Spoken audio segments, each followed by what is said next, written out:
নমস্কার, খবর পড়ছি Kolkata news TV YouTube channel থেকে। প্রথমেই হেডলাইন্স। লোকসভা ভোটের প্রচারে বেরিয়ে মালা বদল দেবের, জানুন বিস্তারিত। ৮-৯ জুন বন্ধ থাকতে পারে শিয়ালদা শাখায় বহু ট্রেন। ভোটের মাঝেই প্রায় ৮ কেজি মাদক ও ৩২ লাখ টাকা উদ্ধার। অনুপ্রবেশকারীদের প্যাম্পার করার জন্য মমতা বন্দ্যোপাধ্যায় কেন্দ্র দুর্বল সরকার চান, জেপি নাড্ডা বললেন। এবার আসছি বিস্তারিত খবরে। তার আগে প্রথমেই অনুরোধ করব আমাদের চ্যানেলটি সাবস্ক্রাইব করুন। লোকসভা ভোটের প্রচারে বেরিয়ে মালা বদল দেবের, জানুন বিস্তারিত। স্বপ্নের মানুষ নিজ হাতে গলায় মালা পরিয়ে দিলেন। 14 বছর ধরে মনের মধ্যে পুষে রাখা স্বপ্ন অবশেষে পূরণ হলো পাপিয়া রায়ের। এত বছর ধরে যাকে সামনে থেকে দেখার ইচ্ছে ছিল, সে শুধু দেখা দিয়ে কথাই বললো না, নিজ হাতে পরিয়ে দিল গলায় মালা। স্বপ্ন একেবারে যেন পক্ষীরাজ হয়ে ডানা মেলল, উড়লো আকাশে। ভালোবাসার নায়ক দেবের সঙ্গে দেখা হওয়ার পর একেবারে মালা বদল করে ফেলবেন, তা ভাবেননি পাপিয়া। দেবের সঙ্গে মালা বদলের পর খুশির ঠিকানা নেই তার অন্ধ ভক্ত পাপিয়ার। দেবের প্রথম ছবি আই লাভ ইউ দেখে প্রেমে পড়া তারপর থেকেই দেবের ছবি চুরি করে জমানো, কিন্তু এত বছর কেটে গেলেও দেখা আর হয়নি তার। গোবরডাঙ্গায় তৃণমূল কংগ্রেসের প্রার্থী বিশ্বজিৎ দাসের হয়ে প্রচারে দেব আসবেন শুনেই দেখা করার কথা মনস্থ করেছিলেন পাপিয়া। তারপর যা হলো তা একেবারে সিনেমার মতন। দেবের অগণিত ভক্তের মাঝেও নায়কের গলায় মালা পরালো এবং নায়কও তার গলাতেই মালা পরিয়ে দিল। ভোটের মাঝেই প্রায় ৮ কেজি মাদক ও ৩২ লাখ টাকা উদ্ধার। রাজ্য তথা গোটা দেশে চলছে লোকসভা নির্বাচন, আর তার মাঝেই বড়সড় সাফল্য পেল মালদার জেলা police. 7 KG 900 gram brown sugar সহ নগদ 32 লাখ টাকা উদ্ধার করলো গোলাপগঞ্জ ফাঁড়ির পুলিশ। এই ঘটনায় ইতিমধ্যেই সমীর শেখ নামে এক ব্যক্তিকে গ্রেপ্তার করা হয়েছে। ঘটনায় বিস্তারিত তদন্ত চালাচ্ছে পুলিশ।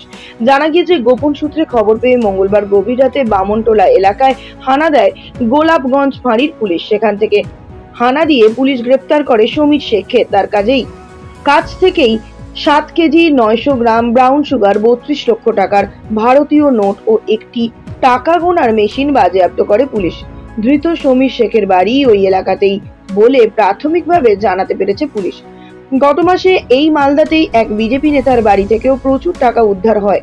নাকা চেকিং এর সময় মালদার রবীন্দ্র এভিনিউ এলাকায় একটি গাড়ি থেকে নগদ প্রায় 2 লাখ টাকা উদ্ধার করা হয়।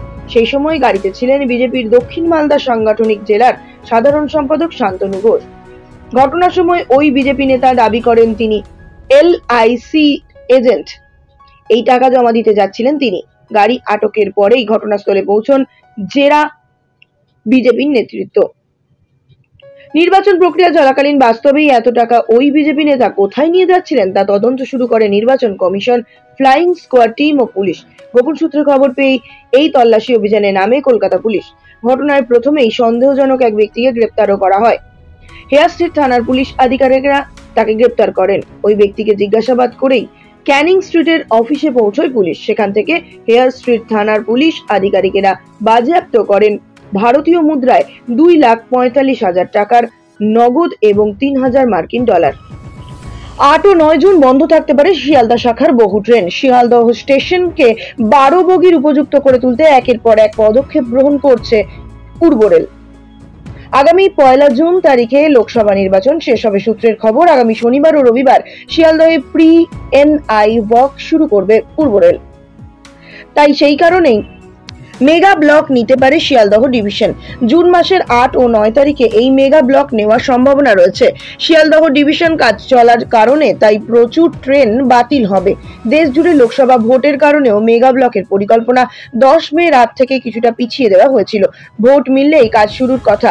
এখনো পর্যন্ত সেভাবে দিনক্ষণ নির্দিষ্ট করা হয়নি, তবে ভোটের ফলের দিকে লক্ষ্য রেখে কাজ শুরু হবে না বলেই জানিয়েছেন ডিভিশনের এক কর্তা।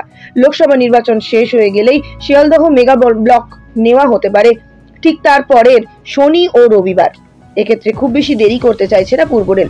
আগামী জুন মাসের মধ্যে শিয়ালদহ ডিভিশনে 12 বগির ট্রেন চালানোর পরিকল্পনা রয়েছে পূর্ব রেলের।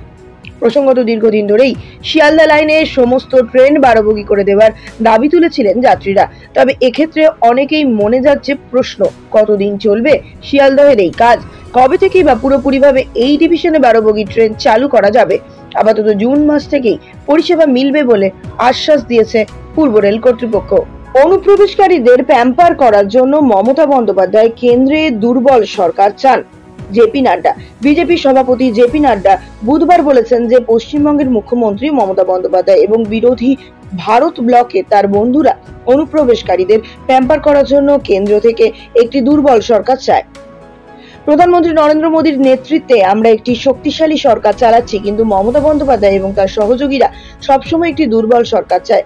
তিনি অবৈধ অনুপ্রবেশকারীদের সাথে আপোষ করছেন। তিনি সন্ত্রাসীদের প্রতি নরম হচ্ছেন। যারা সন্ত্রাসীদের আশ্রয় দেয় তাদেরকে তিনি আশ্রয় ও সুরক্ষা দিচ্ছেন। প্রধানমন্ত্রী মোদীর নেতৃত্বে আমরা সন্ত্রাসীদের কঠিন সময় দিচ্ছি। আমাকে বলুন, আপনি একটি দুর্বল সরকার চান নাকি কেন্দ্রে একটি শক্তিশালী সরকার চান?